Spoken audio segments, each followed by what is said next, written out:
And away we go. It is the BCJ Podcast brought to you by the Holy Grail right here on BearcatJournal.com.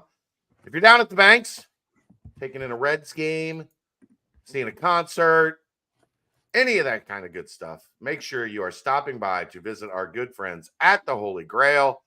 They will get you taken care of. And if you're there, make sure you get a Cincy Light, because every Cincy Light that you purchase from the Holy Grail, they will donate an additional 50 cents to the Cincy Reigns Collective.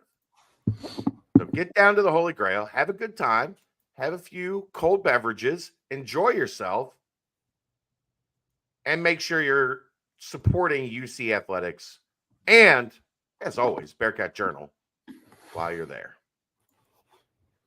All right, let's get this show on the road. I am pretty much half asleep at this point. Did you get some sleep? I know you didn't get it. You left Fifth Third Arena at what, 2 o'clock? I probably fell asleep at 3 or 3:10 and woke up around 8:30. But I can't sleep really past 8:30. You're a nap guy, though. Did you get a nap shortly after? No. I went to work and then I drove straight home, ate an ungodly amount of La Rosa's leftover pizza and mint Oreos and a protein bar. And I have about 30 minutes before the coma hits me. So I'll be in your boat. Okay. Well, after food coma. I am not anticipating this being a long podcast. I'll just say that now. Gotcha. We're gonna talk about the things we need to talk about, and then we're gonna watch the NCAA tournament and go to bed. How's that sound? Well, it depends on what time you want to go to bed, because you got Kansas and Samford at like 9:55 or something at 10. Let me stand up. Yeah, I've got radio tomorrow. Oh, so yeah, I really probably shouldn't. I mean, I'll probably have it on in bed and like sit in bed or lay in bed and have the tournament on. But yeah, I've got to get some sleep at some point. I'm struggling. All right, let's get this show on the road. We will talk. Let's do basketball first. I think that makes the most sense. Mm-hmm. So this UC basketball segment brought to you by our good friends at Team Ticker. You can see right there. I've got the Seapaw. Aaron's got the Bearcat. You get to see that every night. Team Ticker. It is a one-of-a-kind sports sign for Bearcat fans. It's high-tech. It's a retro display. It provides daily updates, the latest news, stats, schedules, much more. No subscription needed. You're looking for the perfect addition to your dorm room, your apartment, your man cave, or a gift for that special Bearcats fan. Go to teamticker.com, pick up your Team Ticker today. And while you are there, use promo code BCJ at checkout for $50 off of your purchase. Well, I tapped myself out last night on this game. I talked for an hour and 15 minutes by myself. The chat was awesome last night, by the way. If you were here, thank you. We appreciate it. It was late, and there was a lot of people in the room at 2 o'clock in the morning. You guys are nuts. So thank you. But they never cease to amaze me on how late they're willing to stay up to listen to you talk. Remember how many people were on the show after the Pitt football game? I think it was like 12:30. Yeah, we had a couple hundred. There's like 300, 400 people in here. And then that's a weeknight at 2 a.m. 2 a.m. 2 a.m. I went live at it was like 1 o'clock when I went live. That's insane. Well, I think I will let you take it away on your thoughts on the game last night, because I gave all of mine. I don't have any more thoughts. Were there a lot of disagreements with the chat last night? No, not really. It was a pretty good conversation last night. It's very conversational. Okay. I wasn't in a bad mood. I was tired. Yeah, I wasn't in a bad mood. seeing it end like that, you can't really be in a bad mood. But Right. I think to open the game, it was kind of obvious that San Francisco just wanted it a little bit more. I think, and Coach Gerlufsen, I'm not exactly sure how to pronounce it, but San Francisco's head coach, he was kind of petty after the game. He was asked about like if he was confused on why that they picked to send them to Cincinnati when there's a lot of schools kind of in between San Francisco and Cincinnati they could have played. But I think they were motivated and they wanted to prove that they could, on short rest, make a trip to Cincinnati and beat a team and get their first quad one win of the season. And they came out of the gates acting like it. Cincinnati couldn't really defend them. San Francisco was making shots. And then the Bearcats were able to come back and take the lead. Were able to go on a couple pretty decent runs to kind of keep San Francisco at bay going into the end of the second half. And then 2:21 left, I think it was. They were up 9. San Francisco just storms back. There were some turnovers, some poor play. And then, Cincinnati doesn't foul up 3 coming down the stretch. They hit a 3. And it's kind of just like, okay. That's not, by the way, that's not when you foul up 3 with 10 seconds on the clock. You're making the wrong argument. Wes wanted to. No. Yes. That's not what he wanted. No. You're making the wrong argument. Okay. They weren't trying to foul up 3. They were trying to foul because they had a foul to give. Okay. So that was why you would foul there, not because you're up 3. You don't foul up 3 until you're under like 5-6 seconds because you're still leaving way too much time for anything to happen after the free throws.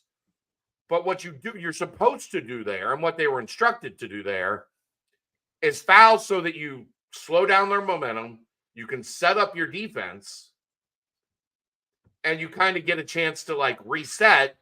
And they just let them blow right up the floor, drive straight to the rim underneath, hammer, a hammer action to open up the guy on the wing, wide open.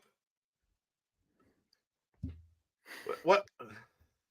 So I don't understand how you let that happen.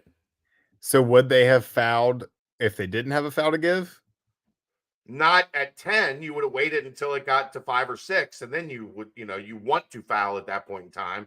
But sometimes it's not possible because they can just fire up a shot and you get, a foul called in the act of shooting. I mean, probably you would want to, but the ball was through the net with 7 seconds left. Yeah. So they were yeah, I mean, but the nice thing is if you slow that up, you can get it under that 5 second, like they have to inbound it, then they have to get a play going. Like you would have time to foul up 3 there in the right window. Yeah. You just don't want to do it with 10 seconds left because that's enough. If they make the free throws and then you inbound it and they foul you, they're going to get the ball back with 8 seconds on the clock, which is an eternity. Mm-hmm. So that's why you don't want to foul up 3 there, but you did want to foul because you had one to give, and they did not execute that well at all. Yeah. Still, Cincinnati has a chance, and then San Francisco just knows that they're going to try to force it to CMOS, basically. Completely takes him out, jizzle air balls. Then you go into overtime, and San Francisco just kind of runs away, and that's what it felt like. Like they were losing that game, and that was everybody's thoughts on it until that ball went through the net from CMOS. Like it was full expectation they'd go down, San Francisco go down and get a bucket, and make it like a 5-point game or whatever it was, just based off how Cincinnati was playing defensively. And then, I mean, one of the gutsier shots we've seen hit all season, just in somebody's face, knew he was getting the ball, knew that he had to put up a shot because, I mean, they didn't really have anyone else that could hit that shot in that situation. And he hits it to take the lead and almost let up a score on the other end, doing his patented celebration to the student section all the way down the court. That wasn't as bad as they made it sound when I watched Yeah. it back. He Yeah. was back in the action pretty quick. Yeah, he But was. it was funny in the press conference. It was definitely funny in the press conference. I mean, also, we didn't talk about this last night, but you got to give a bunch of credit to Jizzle too for that pull up he made to cut it to 2 because they're down 4. Yeah, he loved that spot. Mhm. It is so flat coming out of his hand. It does not look like there is a chance that that bad boy is going in, and it gets right over the front rim every time. Like he has just got it figured out. Yeah. Yeah. I also can't believe that another game came down to Aziz Bandega making a free throw or not. I did not think that happened twice this season. Same situation, right? Gets an offensive rebound and they foul him. Yeah. Here's a question that came up last night. Would you have fouled Aziz on the catch on CMOS game winner? Yeah. If you're up 2, I think of it, yeah. You're up 2. There's no reason not to. It was still, I think, 1-1, or no, that would have been 10, so it would have been 2 shots. But I think I'd take a chance. Aziz at the line with 6 seconds left. I think I'd take that risk. Yeah, but if Dan Skillings is on the floor, he's got a chance to get a rebound off a free throw. Yeah. We've seen that happen a lot. Yeah, but I mean, I think I'd take my chance with that. I think I roll the dice. I don't want CMOS shooting a 3. Not like that. Not when he was 7 of 9 from 3 on the day before that shot. And Coach was basically he said he didn't even want an attempt. He didn't want anyone to shoot a 3. And then I guess I think his last name is Henley, the true freshman point guard. And set a great screen. Yeah. He just got like just enough separation to get around the screen and just get just enough space on the ball. They didn't switch how they wanted to in the emergency switch, and it gave him enough room. Also, credit to Aziz, and I'm sure I'm excited the next breakdown we do to talk to Chris about this one. Aziz did not wait for him to come get it. He didn't wait for the handoff. I mean, Aziz, it was like a 12-foot pass. It was farther than I remembered live. Because those are usually like, okay, flip it to him, he comes off, and bang. But he came around that screen from Dan, and Aziz threw him a nice pass. And he was able to just catch it, rise. He loves catch and shoot, like on the move, not catch and shoot stationary, catch and shoot curling off of a screen. In order to hit that shot with that little amount of space, the pass basically has to be perfect. Yeah. Like if you have to adjust at all and kind of getting the ball to the trajectory that you want it, is a really good chance it's either going to be blocked or you're just going to be completely out of whack and just keep one up. But that was there was 2 guys there to contest it. Yeah. So it was like the make sounded clean too. Like I haven't heard a basket sound like that all year. It's also the entire arena goes silent when that ball is in the air. Yeah, because they're all pissed. Stops. Right. They're all like, I can't believe we're about to lose to San Francisco in the first round. After we were up 9 with under 2.5 minutes left. And then all of a sudden, just pandemonium. That was crazy. That was Go ahead. I'm trying to think of like shots hit in that arena in the past like 5-10 years. Just like the situation, how down Cincinnati was. You would know more than me. I think Kashmir. I would. Yeah, Alabama. Cash was right where my brain went. The moon drops over a 7-footer as Cash was falling down, and the 7-footer was trying to block a shot. I can't remember who that was, but eerily similar situation. Troy Copain against Marshall. Yeah. Just a mid-major comes in and shoots the lights out, and then you have to qualify. Or the Trey Scott Senior Day tip-in against Temple. Okay. That was a good one. I don't know. Not a lot of buzzer beaters in the third history. A lot for the other team. Butler, Louisville. Okay, I'll shut up. Sorry. Sorry. The dog. Mine are going nuts too. I'm trying to get them to chill. They are playing 1 inch from my desk, and the last time they did this, Callie bumped my power cord on the computer, and I got kicked out. Just a complete PC turn off. Had to wait for it to reboot, and then I was gone for like 7 minutes last week on the BCJ pod. It was great. What else stands out about basketball? About last night? Day. Yeah, it doesn't sound good. If I don't know how bad it is, if it could linger in the next season, but that could be a significant. I doubt it. Yeah, I doubt it. Cincinnati hasn't had great luck in terms of injury-prone players, at least this season. So he's obviously a huge piece. I think a lot of people realize just how important he was when it's just Jizzle. And I don't think that's not really fair to say that, because they don't have any depth behind Jizzle in terms of point guard, when a lot of other teams would have at least someone to go to. Yeah, that's a big loss. And as many turnovers as he still had more assists. So really, really hot and cold game for him before that happened. And of course that happens right after he throws it out of bounds, in which they could have won in that was in overtime. I tweeted it was in regulation. I thought it was in overtime, but yeah, that's going to be a brutal loss, and it's going to really, really hurt them. Yeah, I mean, we haven't heard anything official, but just when a coach has that tone on a post game show, that ain't good. That ain't good. That means it was very quick that they knew it probably something was wrong, to the point where he could tell Dan and Terry.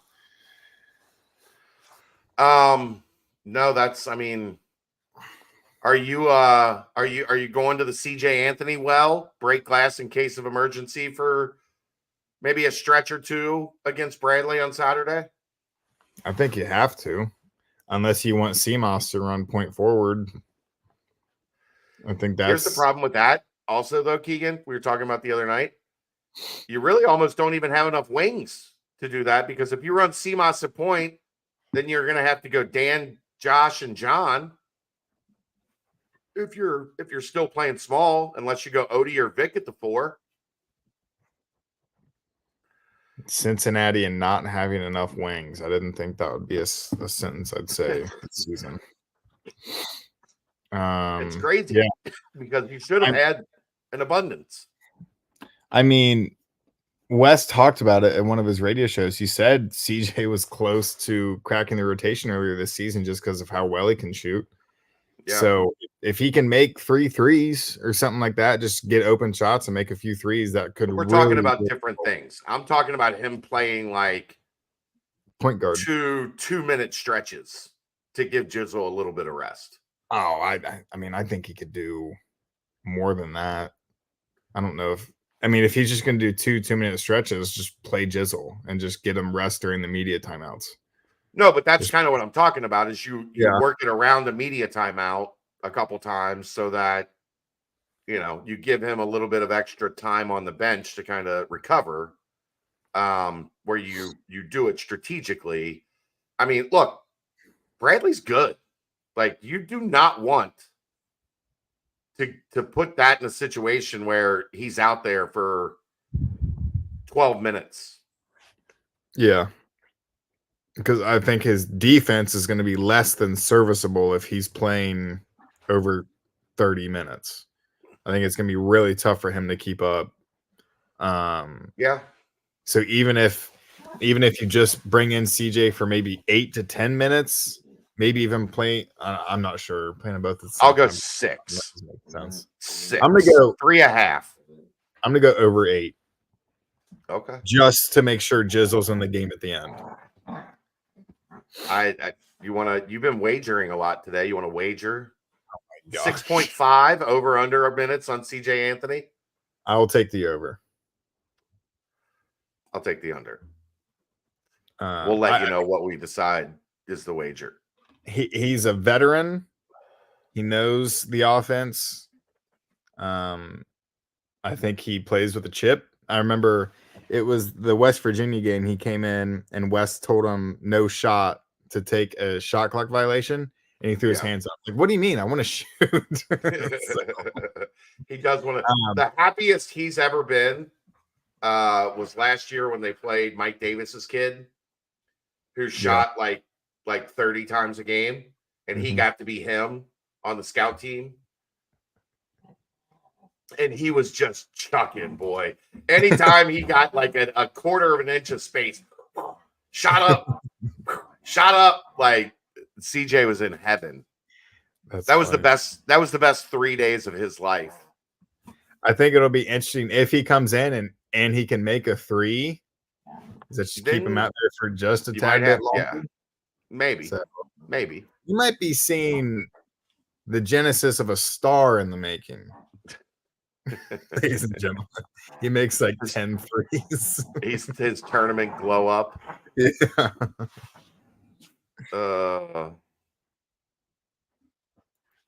What else we got?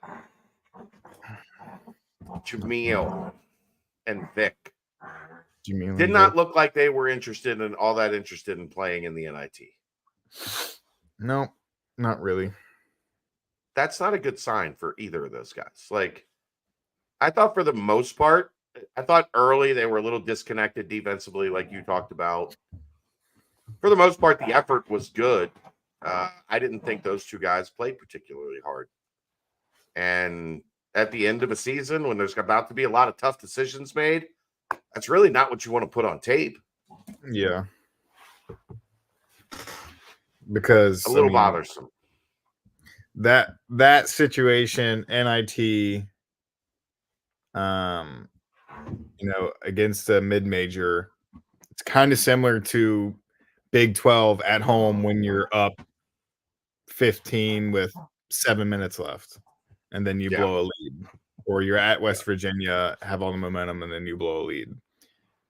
You still have to show up and put the nail in the coffin to get a win. So I think there's to not know what you're doing defensively and still try give effort, play aggressively, and then do neither in terms of not knowing and not playing aggressively. Two starkly different things which can impact your team. And you saw that with those two. Yeah, for sure. It was frustrating. Mm-hmm. John Newman, 6 points from 1,000 coming into the game, 6 points from 1,000 going out of the game. 0 for 10, 0 for 5 from 3. Did have 9 rebounds, 3 assists. It wasn't a terrible all-around game for John, but as bad as you could get from the floor. Just dreadful. Yeah, and without Day going into the Bradley game, he's kind of the next guy to step up and be the guy that has to score. If it's going to be CMOS and Dan for the majority, and then throw in Jizzle with 12 or 13, John's going to be the difference maker. And he's kind of been hot and cold. He misses and then he makes the next game. Right. So he can be due. He's one of those guys you kind of know early. Like if he hits that first 3, like, all right, John's going to have 15, 16, 17 points today. If he misses his first 2 shots, it's like, oh. I hope he gets to 6. Yeah. So hopefully a little earlier start time. John's old. So he might, like 9 o'clock on a Thursday or a Wednesday, that might have been past his bedtime. It's like when knees get sore in the rain. That's funny. All I know is he better be at 1,000 if we lose, or I'm gonna be more pissed than us losing. Yeah, I want to see John get to 1,000. That's something you can definitely hang your hat on. And he has had a spectacular senior season. Like, he will be a guy UC fans talk about for a long time, and that usually doesn't happen for guys that have that just like one good year. But his defense this year has been incredible. It would be nice to see him get to 1,000. 1,000 points and one of the best defensive players since who? In the Big 12. At Cincinnati. Like, just strictly like wing perimeter defender. Probably the best since Rashad Bishop. That would be my guess. Jake was pretty good, but I don't think Jake was ever like elite perimeter defender. I think he was good at it. And Mick really didn't have anybody Rashad is just a freak, just an absolute freak. So I would go Rashad. Gotcha. Different. They did it differently. Newman does it with athleticism and kind of that long, kind of rangy, is able to stay in front of you. Rashad just beat you up. Like, Rashad was a big physical kid, and he did not mind kicking some ass every night. Where, dudes were in the cold tub after you played against Rashad Bishop. He said so they do it differently. Oh, he took every top scorer in the Big East and shut him down. His senior year, he should have been the defensive player of the year in the country, because there was nobody that played defense like he did his senior year. In the Big East against, the other teams, when the Big East was an absolute monster. And he was just incredible every night. So I think John's the best since Rashad. Gotcha. Up next, Bradley. I'm gonna be honest. Without Day, I don't feel great. I haven't been able to dive into my preview yet. That'll be tomorrow. I know they can really shoot it. Their leading scorer, yeah, I believe. But other than that, let's see where they are. Oh, they shoot it. Oh, they shoot it. Dave is in Reno. He's not even in Vegas. In typical Dave fashion, he is in Reno. Bradley is 60th in Ken Palm, so 10 spots higher than what San Francisco came into yesterday's game as. What do they do? Well, they're the 18th best team in 3-point percentage at 37.5. Yeah, they shoot the shit. Like, they are deadly accurate from three. 22nd and 2-point percentage at 55.1%. It's interesting that they're with those two numbers that they're only 55 in offense efficiency. You would think you make 38% of your threes and 54% from the floor. That means you make a lot of your twos, that you would be higher in offensive efficiency, but they're in the 50s. They're like ranked, you mean? Yeah. They're 73rd in offensive efficiency. Oh, it was defense. They were 50. Yeah, that's okay. Yeah. How are you 73rd in offensive efficiency if you shoot the shit out of it and you have a super high field goal percentage? How does that make sense? That's bonkers. Right? Does that make sense to you? No. Sure doesn't. Looks like they play Duke Dean, Connor Hickman, Christian Davis, Malavi, Leons, and Darius Hannah. And then Almer Atlason's going to play both forward spots coming off the bench. Demarion Birch will get some minutes at shooting guard. and then Connor Link will get some minutes at center. So it's mainly a 8-man rotation, and then Connor Hickman will play both point guard and shooting guard, but mainly shooting guard. Interesting. He's a good player, Connor Hickman. Yeah. Good player. Bloomington native. Hoosiers. I think he might have played basketball for Indiana Elite in AAU. I think that's where he played. Mm-hmm. Yeah, I think so. They're going to be tough. They're going to be tough. And if you don't have Day to kind of disrupt the flow of their offense, I worry. Yeah. I would imagine they are going to put Jizzle in 100 ball screens and just try to chew him up in ball screens all night. That would be my guess.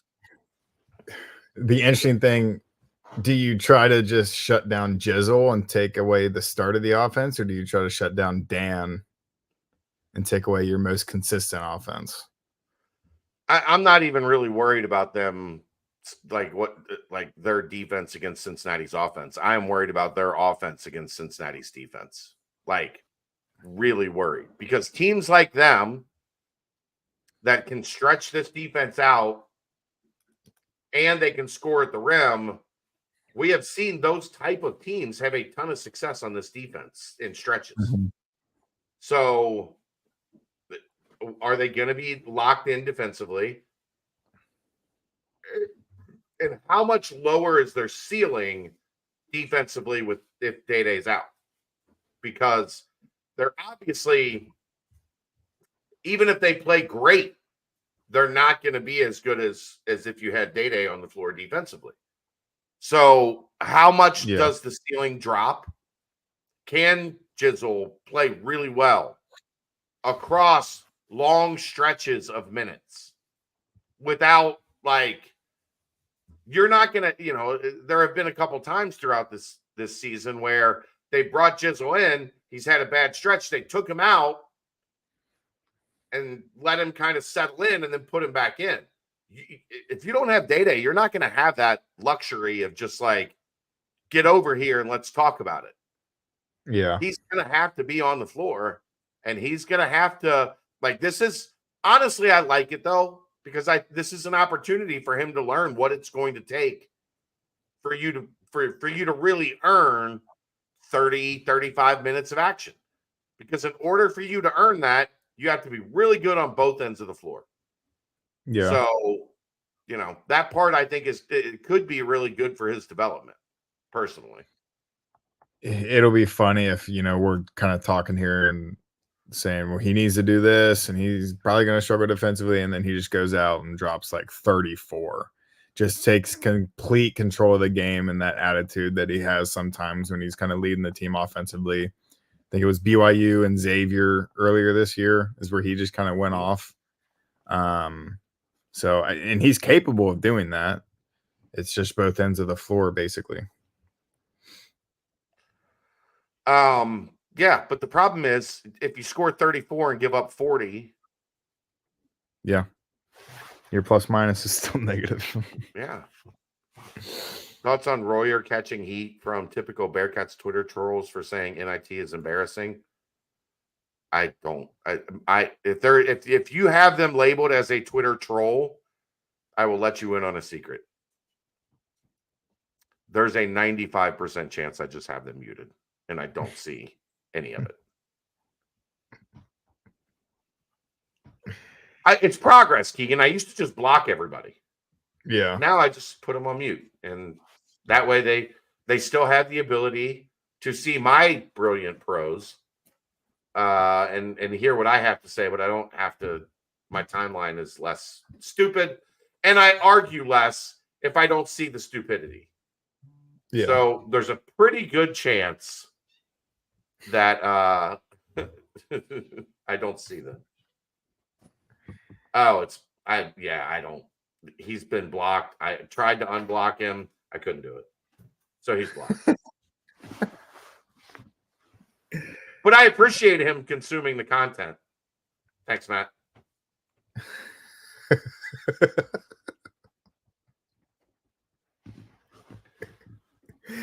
That's funny.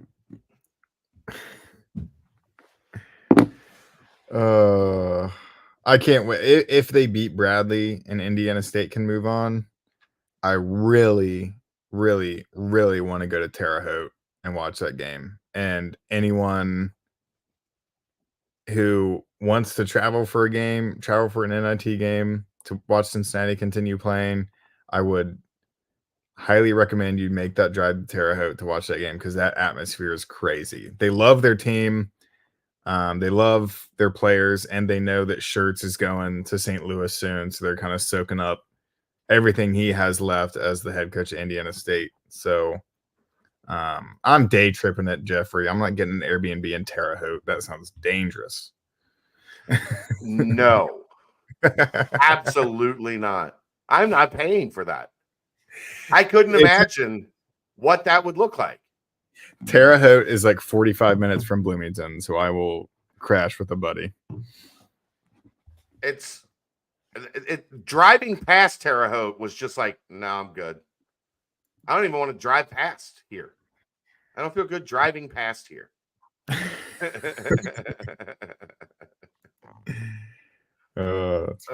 Yeah, no, I would probably try to take the day trip as well. It would be a weeknight game, I believe. Mm-hmm. Maybe we can carpool, buddy. Okay. We'll see how it goes. Got to get there first, though. I would. Your fiance just told you you're not carpooling with me, didn't she? No, she's laughing. Didn't she? What? How bad did you cry about having to be in a car with us on the way to Kansas City and back? I didn't cry at all. They were so mean. They kept picking on me. They wouldn't let me sleep. What?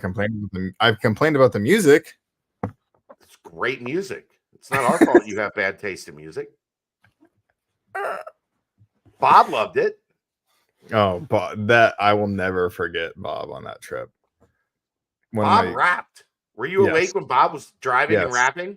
Yes. He was freestyling. Once I heard him rap, I couldn't sleep because I kept on thinking about him rapping. Bob was freestyling. He wasn't just rapping. He was freestyling. And it was good. Yeah. You're right. It's one of those things you'll never forget.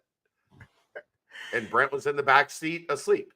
Yeah. That's the whole thing. Snoring and making phone calls, appeasing clients. Did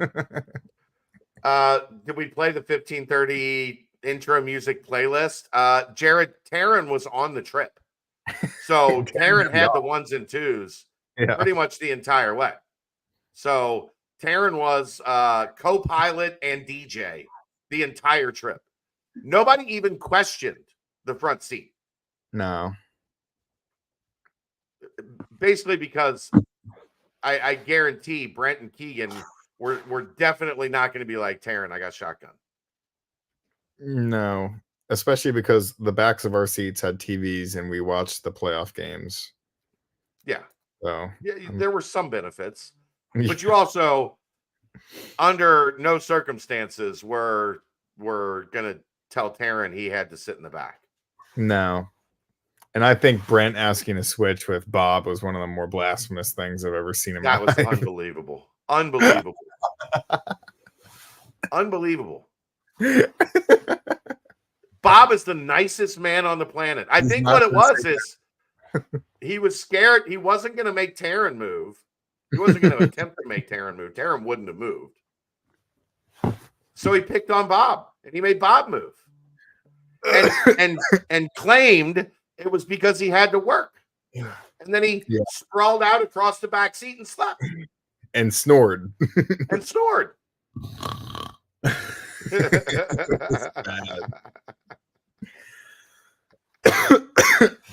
Oh.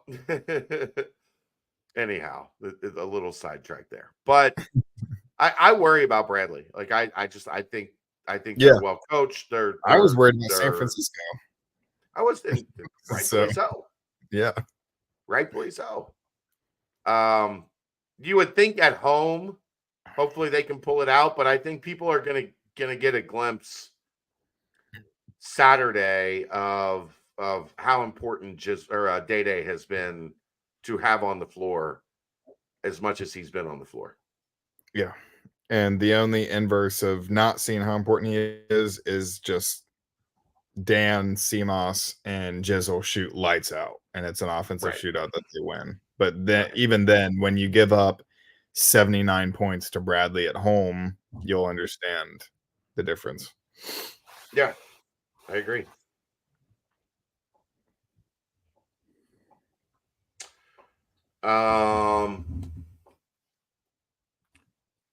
Let's see. I know. I think I'm good.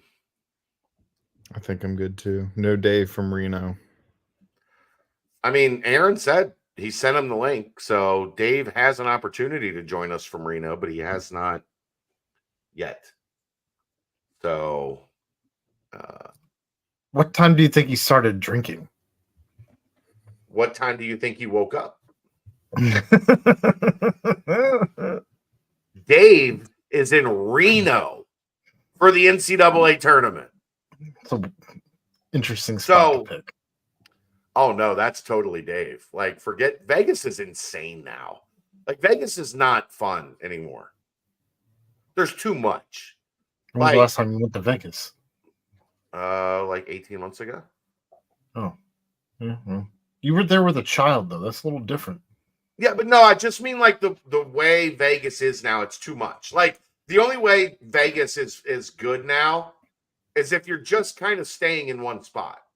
If you're trying to get from one part of the strip to another, or you're trying to like be mobile in and around the strip, it's impossible.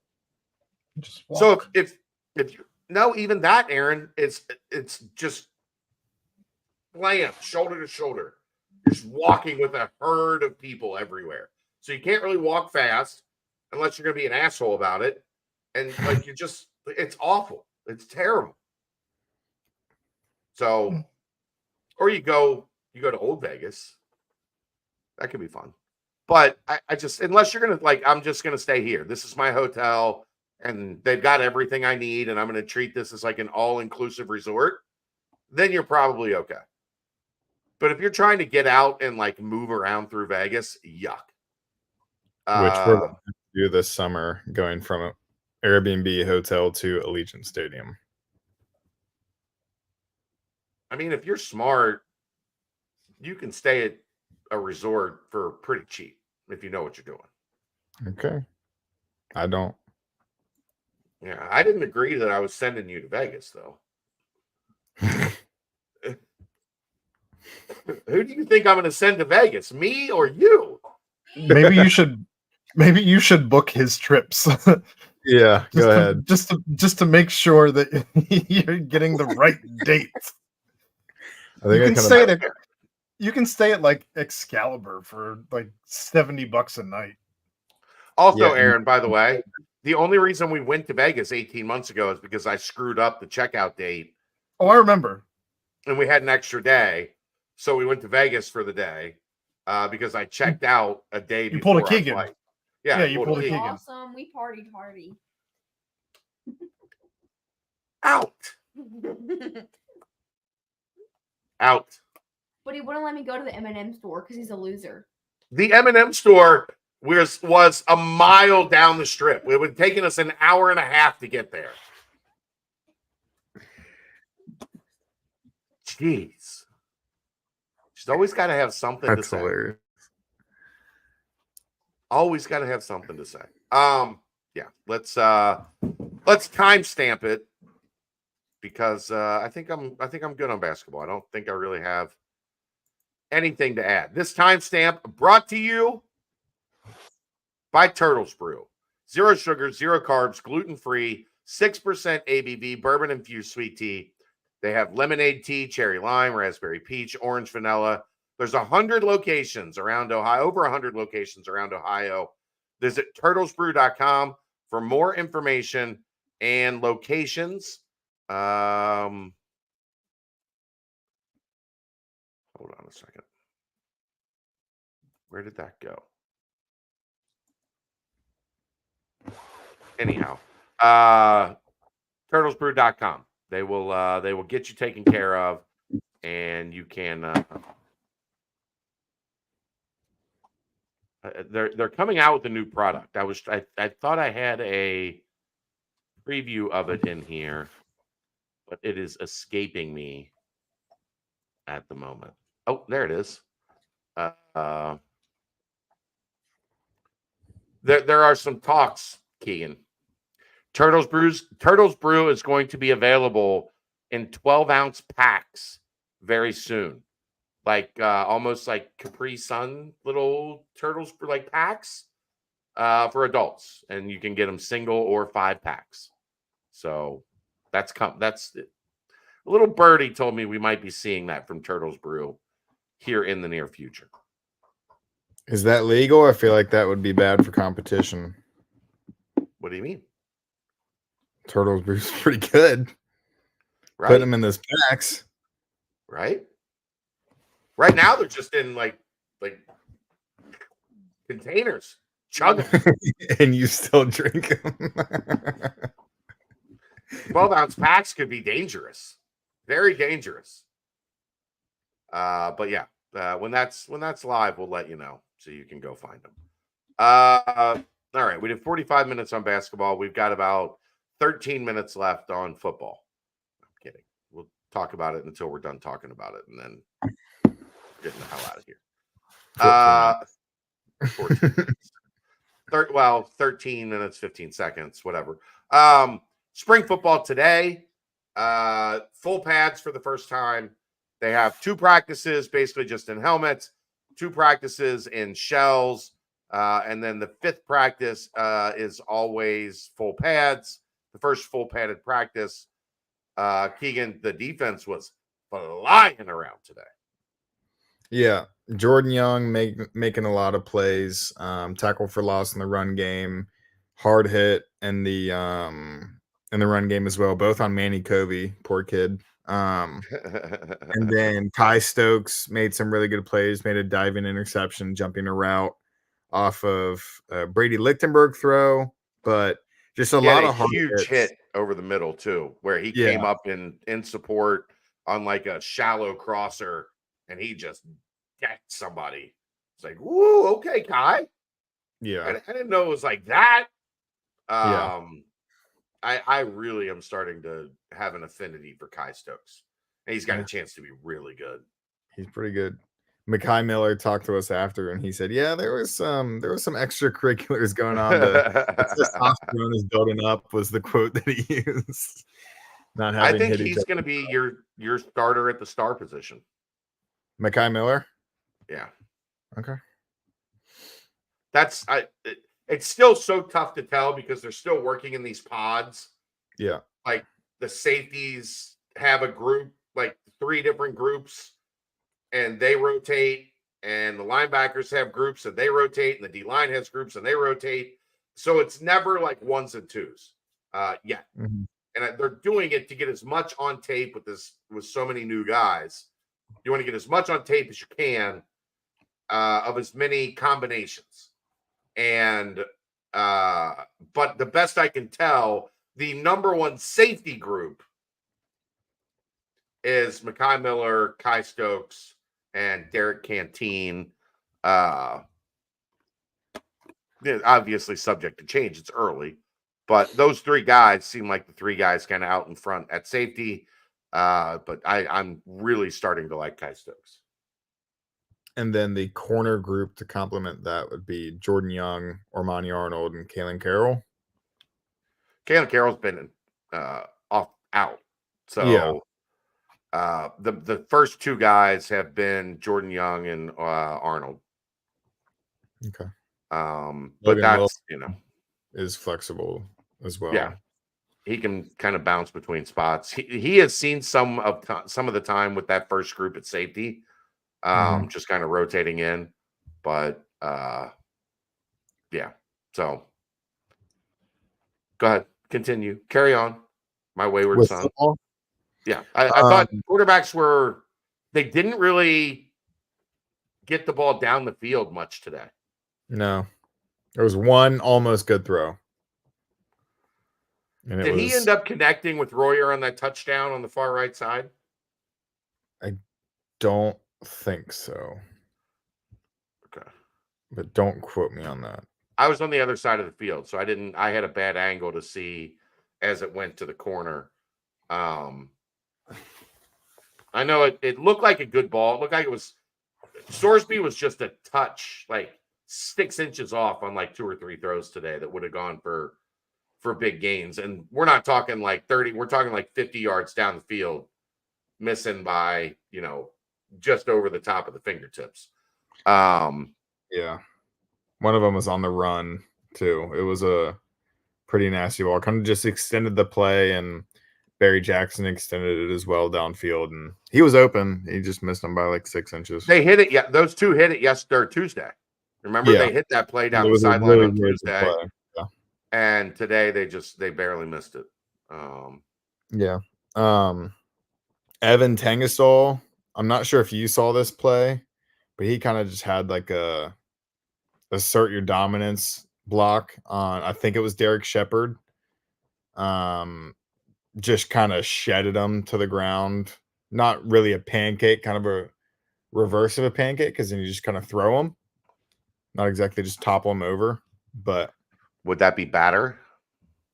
okay, here we go. The reverse of a pancake? Or would it be a waffle? And would the reverse of a pancake be a waffle? Well, no. Or would it just be a pan because it's a cake pan? No, it would be the batter. It's not formed. It's the reverse of a pancake. It's uncooked and it's just a big blob. It's not formed. Both of us are just Yeah. like Running slap on happy. Yeah. Yeah. I think you're starting to really get a sense on some of these D line guys. Who 4? 4, Micah Coleman. Yeah, Micah Coleman had just a nasty off the edge move. Was he the one that batted the ball down? No, that was Kyrie Moiston. Kyrie Moiston batted the ball. Had a really good bat down at the line of scrimmage. Hi, Dave. Nevada not good to the Simone Bros. Rough start on a Thursday, huh? Well, the main question is why you're betting on that team that shall not be named.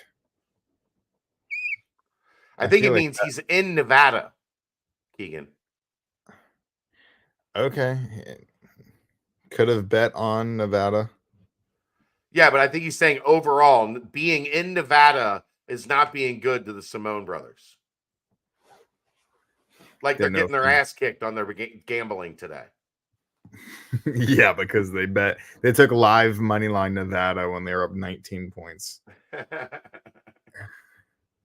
Not great, Bob.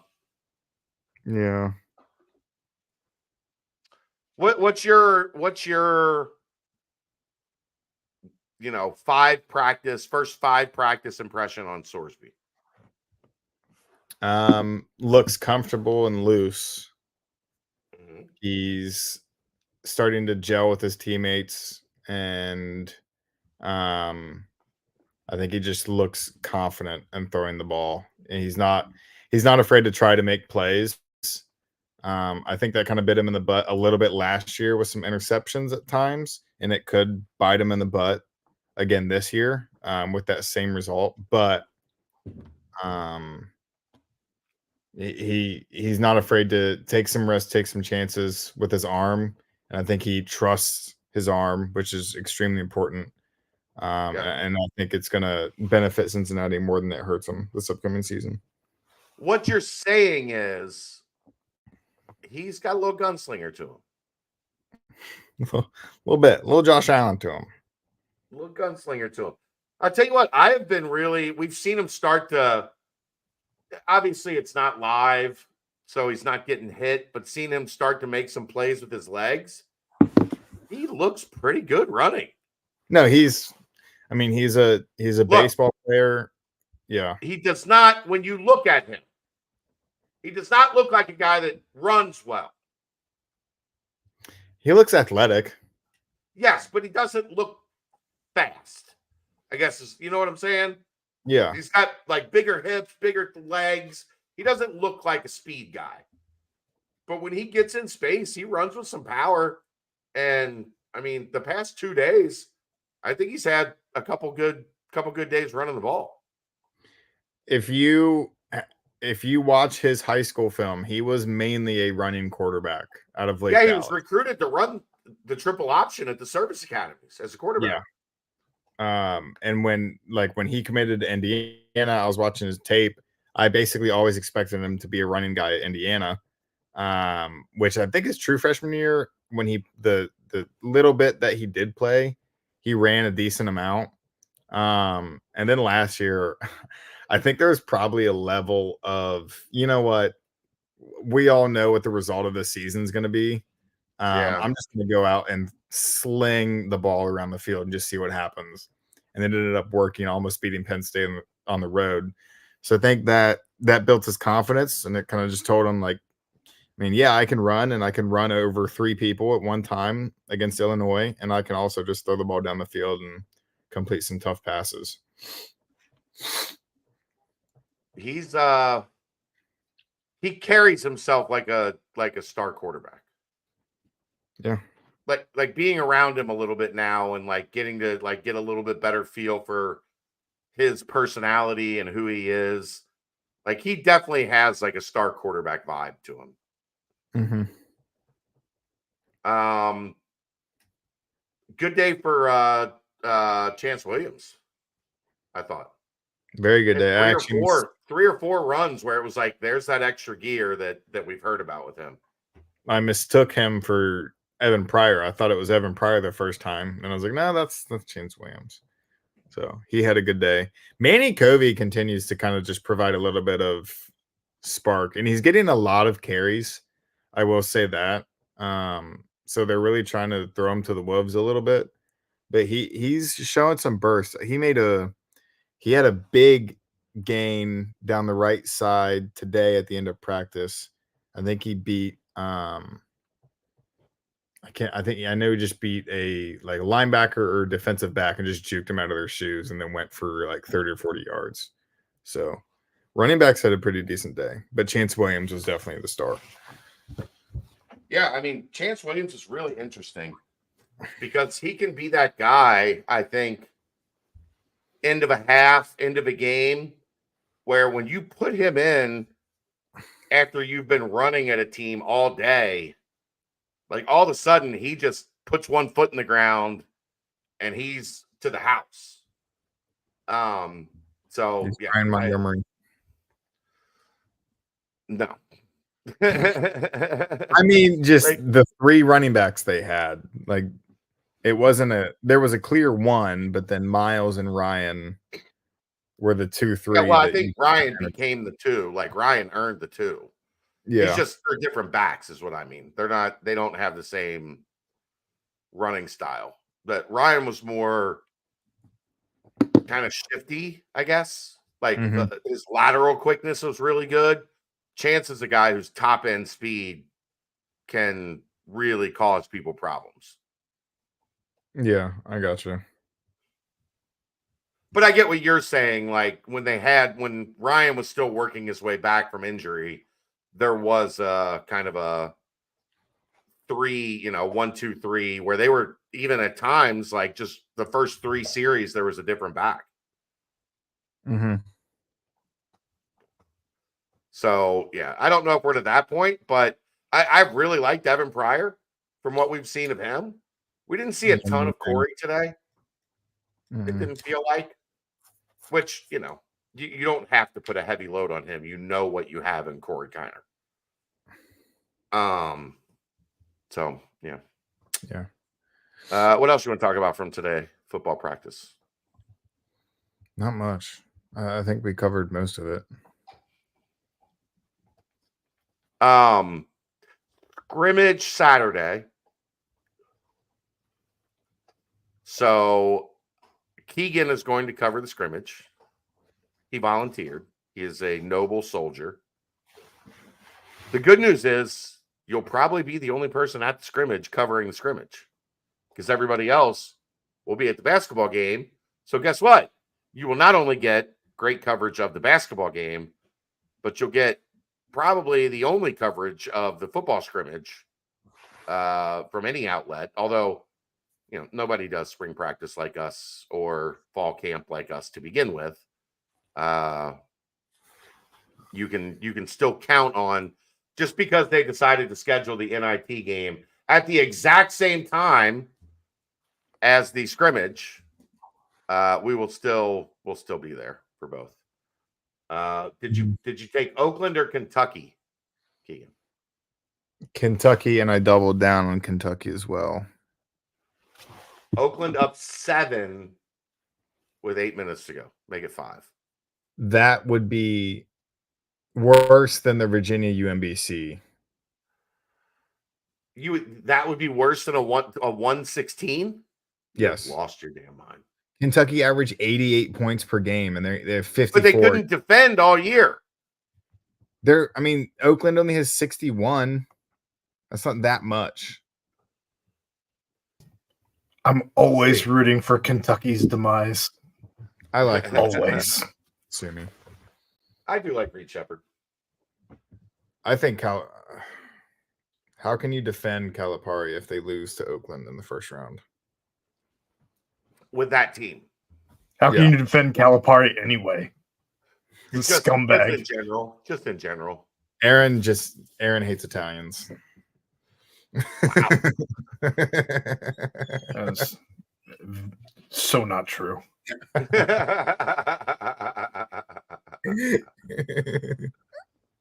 But yeah, I think everybody, look, the numbers are low. I get it. Everybody's watching the tournament. Keegan and I are dead tired. We are going to go watch the tournament too and try to get some sleep. You want to do radio tomorrow? After 3, I'm available. By like 3:45. Sound good? Perfect. All right. I'll talk to you at 3:45 tomorrow. Until then, that's going to wrap it up. Thanks to Aaron Smith. Thanks to Keegan Nickerson. I'm Chad Brendel. We'll see you next time. That is the BCJ Podcast, brought to you by the Holy Grail, right here on BearcatJournal.com.